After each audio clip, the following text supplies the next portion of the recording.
ایک محبت سی میں اپنے واسطے کاش ان آنکھوں میں ہمیشہ دیکھتی.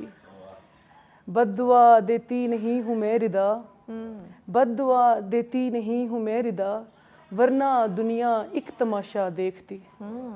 کیا بات ہے, کیا بات ہے. اچھا, جب آپ نے اپنی یہ بک لکھی تھی, آپ نے یہ کتاب لکھی, کسی کی ہیلپ لینی پڑی, کسی نے گائیڈ کیا ہو؟ نہیں, میری جس طرح میں نے وہ میرا جو جیسے وہ مسودہ تھا نا, جیسے میں نے وہ لکھا ہوا تھا سارا, اب وہ تھی بھی نظمیں تھیں اور تقریباً سب نثری نظمیں ہیں, تو اس میں کوئی وہی میرے جو انکل ہیں آصف جعفری جن کا نام ہے, انہوں نے ہی اس میں جو ہے میری تھوڑی بہت اصلاح کی, باقی انہوں نے جو ہے اس کو. اچھا, آپ اب ہم ذرا اپنے ٹاپک کی طرف آ جاتے ہیں. آپ کا تھوڑا سا انٹروڈکشن ہم نے ناظرین کے سامنے رکھا تھا, وہ کلیئرلی جان لیں. کیا سمجھتی ہیں کہ آپ جیسے ماشاء اللہ شاعرہ, ادیب, مصنف, کالم نگار جو ہیں, معاشرے میں ان کا جو ایک امیج ہے, ان کا جو رول, جو کردار ہے, وہ کیسے دیکھ رہی ہیں؟ وہ میں ایسے دیکھ رہی ہوں کہ ایک شاعر جو ہوتا ہے وہ بڑی حساس طبیعت کا مالک ہوتا ہے.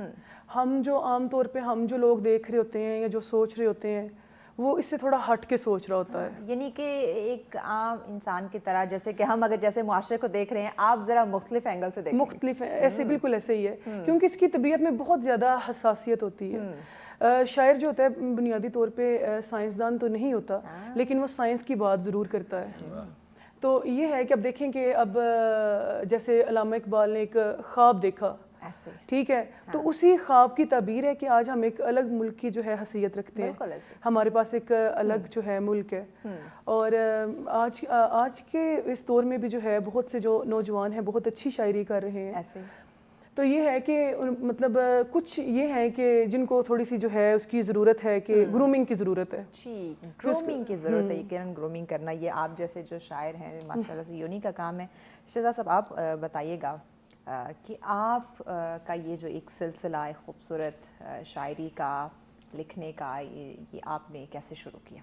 دیکھیے, وہ کہتے ہیں نا کہ جی بڑی طویل کہانی ہے پھر کبھی دوست, اس کے اوپر اگر ہم بات کرنا شروع کریں گے کہ میں نے کیوں لکھنا شروع کیا, یہ بڑی طویل, ذرا شارٹ الفاظ میں بتا. شارٹ الفاظ میں یہ ہے کہ جی مجھے یاد ہے میں ایک دیہات سے میرا تعلق ہے, تو میری دادی نے مجھے صبح کہنا کہ یہ بھیڑ اور بکریاں ہیں, یہ جا کے نا وہ جو لے جاتا تھا ڈڈریا ان کو چروانے کے لیے, تو اس کو چھوڑاؤ.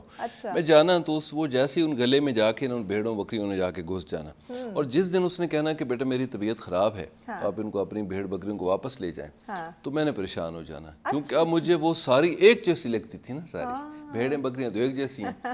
وہ تو میں نے رونا, تو اس نے پوچھنا کیا ہوا, تو میں نے کہا کہ یہ وہ مجھ سے تو میری وہ بھیڑ جو بکریاں جو کیسی ہیں, مجھے ان کو یہ کہ وہ ایک مخصوص آواز میں نا ایسے اس کے پاس چھڑی ہوتی تھی, تو وہ الگ کر دیتا تھا کہ یہ آپ کی بھیڑ ہے اور یہ آپ کی بکریاں.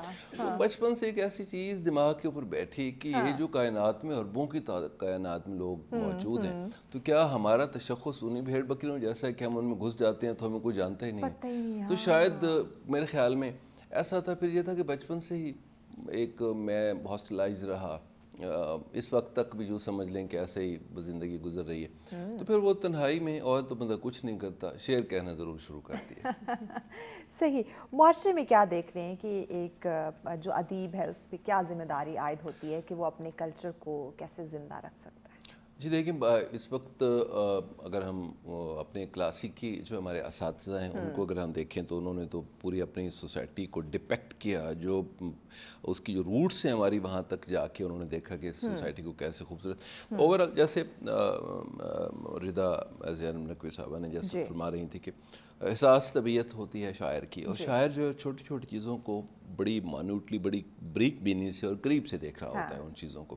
ایک روڈ کے اوپر ایکسیڈنٹ ہونے والے ایک عام آنکھ اور ایک لکھنے والے کی آنکھ بہت مختلف ہوگی. وہ بہت ساری چیزوں کو مختلف اینگل سے جا کے دیکھے گا کہ یہ پھر اسی حادثے کو کسی ایک اور ایسے انداز میں پیش کرے گا, ہے حادثہ مگر آپ کے ہاں وہ ایک خوبصورت سے اس میں اس پیرائے دے دے گا. تو سوسائٹی جو ہے وہ ان کے مرہون منت یقیناً جو ہے وہ سوسائٹی کی ہوتا ہے, اور سوسائٹی جو ہے وہ شاعر کی مرہون منت ضرور ہوتی ہے لکھنے والے کے, ان کے خواب, ان کی باتیں, کیونکہ شاعر کے ہاں محبت جو ہے وہ اس کا خاصہ سب سے زیادہ ہوتا ہے. نفرت نہیں ہوتی کہیں بھی کسی کے لیے, وہ امن کا دائی ہوتا ہے. اس نے کبھی لڑائی جھگڑے کی بات نہیں کی, وہ ہمیشہ ہی وہ کہتا ہے کہ جی سوسائٹی میں امن ہو, سکون ہو, محبت ہو, بھائی چارہ ہو.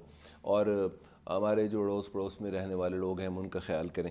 عام طور پہ عام لوگ اس انداز میں نہیں سوچ رہے ہوتے جیسے ایک لکھنے والا سوچ رہا ہوتا. تو ایک بڑی ایک بنیادی جو ہے میں سمجھتا ہوں کسی شاعر ادیب یا لکھنے والے کی ذمہ داری بنتی ہے کہ وہ اس سوسائٹی کو جو ہے جو سوسائٹی چاہ رہی ہے اس سے وہ اس کو واپس کرے. مگر یہ ضروری نہیں کہ ہر شاعر لکھنے والا اس انداز میں وہ سوسائٹی کو وہ ساری چیزیں دے رہا ہو. تو یہ ضروری نہیں ہوتا, لیکن اس کی خواہش ضرور ہوتی ہے. وہ جیسے کہ کہا کہ جی بجھنے لگ جائیں تو یہ شمع جلا دی جائیں, میری آنکھیں میرے قاتل کو لگا دی جائیں. تو یہ شاعر کے ہاں کسی اور کے ہاں تو بدلے کا تصور ہوگا نا, مگر شاعر اور ادیب کے ہاں جو ہے اس چیز کو کسی اور اب یہ سمجھنے کی بات ہے. جی بالکل یہ سمجھنے کی بات ہے کہ وہ کیونکہ وہ سوسائٹی میں امن کی بات کر رہا ہے, پھر بھی وہ کہتا ہے کہ میں نے بدلہ نہیں لینا. بدلہ کہیں نہیں ہے, ہر جگہ پہ یہ ہے کہ بس میں نہ ہی سب تو, کہ سوسائٹی کو اچھا بنانے کے لیے کہ مجھے اگر میری ذات کو, میری لکھتوں کو, میری غزلوں کو, میری نظموں کو اگر سوسائٹی سے نکال بھی دیا ہے تو میرے لیے کوئی مسئلہ نہیں ہے, مگر سوسائٹی ہے وہ ایک خوبصورت ہو اور لوگ اچھی سی زندگی گزاریں. یقیناً یقیناً. زینب آپ مجھے بتائیے گا چونکہ آپ نے اقبال کا ذکر کیا اور ہمارے شاعر مشرق یقیناً ان کی اگر ہم شاعری دیکھیں تو بہت اس میں سوالات بھی ہیں, سبق بھی ہے ہم سب کے لیے, معاشرے کے لیے. یعنی کہ ابھی بھی ان کی شاعری پڑھیں تو لگتا ہے کہ جیسے آج کے دور کے لیے ہی انہوں نے لکھی, انہیں پتہ تھا کہ اس وقت آنے والے جو حالات ہیں ان میں کیا ہو سکتا ہے. تو اس کے ہمارے جو ثقافتی ہمارے جو ایک کلچر یا معاشرے میں اس کے جو اثرات ہیں ابھی نوجوانوں کی اگر میں بات کروں تو کیسے دیکھ رہی ہیں آپ؟ اس میں یہ ہے کہ علامہ اقبال کی اگر شاعری کو دیکھا جائے تو اس میں ہر شعر میں ان کے کوئی نہ کوئی چیز جو ہے وہ پوشیدہ ہے. بالکل ایسے. ٹھیک ہے, اب جیسے ان کا ایک شعر ہے کہ خودی کو کر بلند کہ ہر تقدیر سے پہلے خدا بندے سے خود پوچھے بتا تیری رضا کیا ہے. تو اسی طرح ان کی اگر ساری شاعری پہ نظر دوڑائی جائے تو ان کی جو شاعری ہے وہ آنے والے دور میں بھی ہماری بہت سی جگہوں پہ اصلاح کرتی ہے. ٹھیک ہے, تو جو شاعری ہے بیسکلی جو علامہ اقبال کی شاعری ہے وہ ہر نوجوان کے لیے, ہر نوجوان نسل کے لیے بنیادی طور پہ ایک اصلاح کا ذریعہ بھی ہے. ٹھیک ہے, اسی طرح جو ہے اگر ہم لوگ کہتے ہیں کہ موسیقی جو ہے وہ روح کی غذا ہے. بالکل ٹھیک ہے, اگر موسیقی میں بھی اچھی شاعری نہیں ہوگی تو موسیقی سننے کا لطف نہیں آئے گا. ٹھیک ہے, تو بات یہ ہے کہ ساری جو بات ہے وہ شاعری پہ ہی جو ہے وہ ختم ہوتی ہے کہ لکھنے والا کیسا لکھ رہا ہے. ٹھیک ہے, میں کی بات کو تھوڑا سا آگے بڑھاتا ہوں کہ حضرت علامہ کے حوالے سے انہوں نے بڑی اچھی بات کی. دیکھیے ہر شاعر اپنے عہد کا ایک نمائندہ ہوتا ہے, ہر جس عہد میں وہ زندہ ہوتا ہے اسے ہر اس چیز کو بڑی اس سے دیکھ رہا ہوتا ہے. کیونکہ اقبال کے ہاں ہمیں بہت سارے جو ان کے تھاٹس ہیں وہ مختلف انداز میں مختلف ملتے ہیں. کیوں برصغیر کی تقسیم ہو رہی تھی اور دو قومی نظریہ اور پھر مسلمان اور ہندو کے درمیان جو ایک تفاوت تھا اس کو سوسائٹی میں تو وہ سارا کچھ اس طرح نہیں آ رہا تھا. یہاں لوگ مل کے رہ رہے تھے اور ایک بڑی مائگریشن ہوئی, ایک جگہ ہجرت ہوئی, ایک بڑی طویل آپ کے سامنے ہے, اس کو آپ سمجھتے. تو حضرت علامہ اقبال ان ساری چیزوں کو اپنے شعر میں ہر ایک لائن میں جو ہے انہوں نے اس کو پرو دیا. میں یہ جو ہے میری گزارش ہوگی ہمارے بڑوں سے کہ جہاں ہم انفارمیشن ٹیکنالوجی اور ڈفرینٹ جو mode of walk of life کے جو ہمارے سبجیکٹ ہیں جن کو ہم اس وقت جو مختلف یونیورسٹیز کالجز اسکولز میں پڑھایا جا رہا ہے, تو وہاں اقبال کو بھی اسی طرح ساتھ رکھنا چاہیے. اقبال اتنا ہی بڑا آدمی ہے جتنا نٹ سے بڑا آدمی, جتنا سرتر بڑا آدمی تھا. جی بعد انشاءاللہ اس ٹاپک پہ ان ڈیٹیل ہم بات کرتے ہیں کہ انتہائی اہم ٹاپک, اور آج کے ہمارے جو بچے ہیں نوجوان ہیں ان کے لیے تو یقیناً بہت ہیلپ فل ثابت ہوگا کہ کیسے اگر آپ شاعری کی طرف آنا چاہتے ہیں, لکھنا چاہتے ہیں, تو کن کن چیزوں کو آپ مد نظر رکھ سکتے ہیں, کن کن شاعروں کو آپ فالو کریں تو آپ میں جو ہے وہ مزید بہتری آ سکتی ہے سوچنے سمجھنے کی, آبزرو کرنے کی. تو اس پہ بات کرتے ہیں لیکن ایک شارٹ بریک کے بعد ساتھ رہیے گا.